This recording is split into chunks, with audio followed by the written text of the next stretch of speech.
Ubuyobozi bukuru bwa Rwanda Muslim Community RMC buneshejwe no kumenyesha abayisilamu bose ko bwateguye ingando n'amarushanwa yo gusoma no gufata mu mutwe Qoran ntagatifu Musraba bizabera mu karere ka Nyanza mu kigo cy'ishuri rya Ashakirin Academy guhera ku itariki 27 kugeza kuri 31 z'ukwezi kwa 8 2025.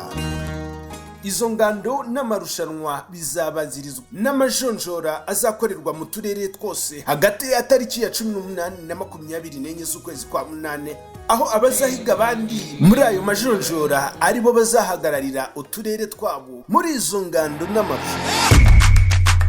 Muri uyu mwaka abazarushanwa bazaba bari mu byiciro bikurikira: Qoran yose amajuzu 30, amajuzu 20, amajuzu 15, amajuzu 10 ndetse n'amajuzu 5.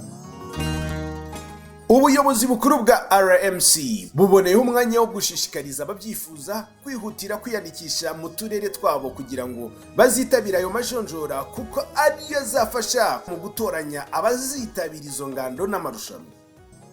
Ku bindi bisobanuro mushobora kuduhamagara kuri 0789619901 cyangwa se mukaduhamagara kuri 0788708083. Sibomana Salim, umunyamabanga mukuru wa RMC, niwe washyize umukono kuri iri tangazo. Hii ni Voice of Africa.